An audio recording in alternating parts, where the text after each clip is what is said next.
জলপরি ও কাঠুরে। এক বনে বাস করতো এক গরিব কাঠুরে। কাঠ বেচেই তার সংসার চলত। একদিন কাঠুরে নদীর ধারে কাঠ কাটছিল। হঠাৎ করে তার কুড়ালটি নদীর ভিতর পড়ে যায়। নদীতে ছিল অনেক স্রোত ও কুমিরের ভয়ে সে নদীতে নামতে পারল না। কুড়াল কেনার টাকাও ছিল না, তাই মনের দুঃখে সে কাঁদতে লাগলো। এভাবে কিছুক্ষণ কেটে গেল। হঠাৎ নদী থেকে উঠে এলো এক জলপরি। সে কাঠুরিকে বলল, তুমি কাঁদছো কেন? কাঠুরি বলল, আমার কুড়ালটি নদীতে পড়ে গেছে। জলপরি বলল, তুমি কেঁদো না, আমি দেখছি। জলপরি নদীতে ডুব দিল। একটু পরে উঠে এলো হাতে একটি সোনার কুড়াল। বলল, এটা কি তোমার কুড়াল?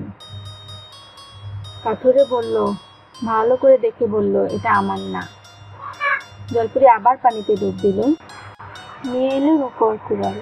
বলল, এটা কি তোমার কুড়াল? কাঠুরে বলল, না, এটাও আমার কুড়াল না। জলপরি আবার ডুব দিল।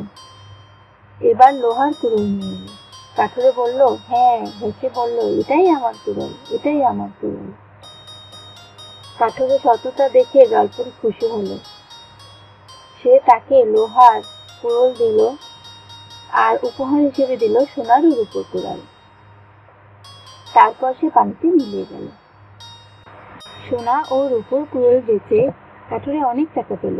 তার দিন কাটতে লাগলো সুখে। এ ঘটনা শুনে এক লোভী কাঠুরে এলো নদীর ধারে। কাঠ কাটতে লাগলো। ইচ্ছে করে এই কুড়ালটি ফেলে দিল নদীতে। তারপর নিচে নিচে কাটতে লাগলো। এবার উঠে এলো জলপরি। সব শুনে নিয়ে এলো সোনার কুড়াল। বলল, এটা কি তোমার? কাঠুরে বলল, হ্যাঁ, এটাই আমার কুড়াল। শুনে জলপরি খুব রাগ হলো। টুক করে নদীতে ডুবে গেল। আর সে ফিরে এলো না। কাঠুরে মনের দুঃখে বলল, লোভ করে নিজের কুড়ালটাও হারালাম। কি বুঝলে বন্ধুরা? আল্লাহ যা দেয়, নিজের যা থাকে তাই নিয়ে খুশি থাকতে হয়, কখনো লোভ করতে হয় না। আমরা কেউ কখনো লোভ করব না। Tata, bye bye, thanks for watching.